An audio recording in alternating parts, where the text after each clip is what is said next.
The Battle of the Coral Sea, fought in May 1942, marked a turning point in naval history. It was the first naval battle where opposing fleets never directly engaged. Ships never exchanged fire. Instead, aircraft carriers took center stage, launching waves of planes to attack each other from afar. This clash in the Pacific Ocean ushered in a new era of naval warfare, one dominated by air power. The Battle of the Coral Sea was a pivotal moment in the Pacific War. It was a hard-fought battle with heavy losses on both sides. However, it was a strategic victory for the Allies, halting the Japanese advance towards Australia. Before the Coral Sea, battleships were the undisputed kings of the sea. They were heavily armed and armored, designed to slug it out in direct confrontations. However, aircraft carriers were about to change the rules of naval engagement. Carriers, with their decks resembling floating airfields, could launch aircraft to strike at enemy ships from distances beyond the range of traditional naval guns. The development of aircraft carriers and the increasing range and power of carrier-based aircraft shifted the balance of power at sea. Carriers could now project force over vast distances, striking targets hundreds of miles away. Battleships, once symbols of naval might, were becoming increasingly vulnerable to air attack. In the spring of 1942, Japan was on the offensive in the Pacific. Their goal was to capture Port Moresby in New Guinea. This strategic location would give them a base to threaten Australia and cut off Allied supply lines. The United States Navy, determined to halt the Japanese advance, dispatched 2 carrier task forces to the Coral Sea. The Japanese, unaware of the American presence, also sent a carrier force to support their invasion fleet. The stage was set for a clash of titans, a battle that would determine the fate of the South Pacific. The battle began on May 4, 1942. American scout planes spotted a Japanese invasion force. American carriers launched a strike, sinking a small Japanese carrier and a destroyer. The Japanese, caught off guard, responded with their own air attacks. The next day, both sides launched massive airstrikes.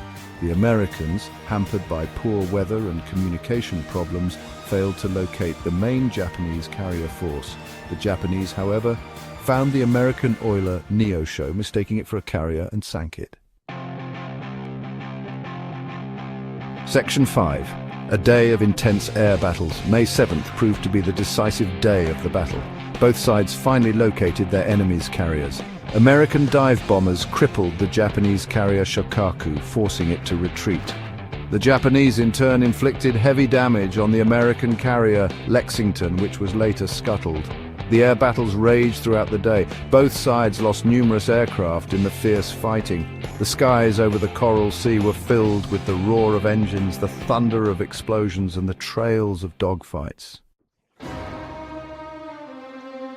Section 6. The carrier duel, Yorktown versus Shokaku. The carrier Yorktown, though damaged, remained in the fight. Japanese aircraft, already depleted from the earlier battles, failed to deliver a decisive blow. The Shokaku, heavily damaged and short on aircraft, was forced to withdraw. The loss of the Shokaku was a major blow to the Japanese. It left the Zuikaku as the only operational carrier in the Japanese fleet. The Yorktown, though damaged, had survived to fight another day. Section 7. Tactical retreat and strategic victory. With the Shokaku out of action, the Japanese commander decided to withdraw. The invasion of Port Moresby was postponed. The Americans, having lost the Lexington and with the Yorktown damaged, were also in no condition to continue the battle. Though both sides suffered significant losses, the Battle of the Coral Sea was a strategic victory for the Allies. It marked the first time a Japanese invasion force had been turned back.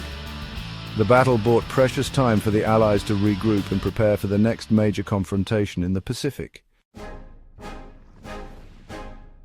Section 8. The shifting tide of naval warfare. The Battle of the Coral Sea demonstrated the growing importance of aircraft carriers in naval warfare. No longer could battleships rely on their big guns alone. Air power had become the decisive factor in naval engagements. The lessons learned at Coral Sea would shape naval strategy for the rest of the war. The age of the battleship was coming to an end. The era of the aircraft carrier had begun. Section 9. The Legacy of the Coral Sea. The Battle of the Coral Sea, though less well known than Midway, was a pivotal moment in the Pacific War.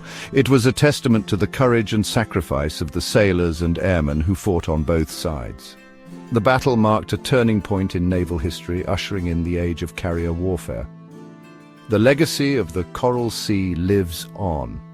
It serves as a reminder of the strategic importance of the Pacific theater and the sacrifices made to secure victory in World War II. The battle also underscores the enduring impact of technological innovation on the nature of warfare.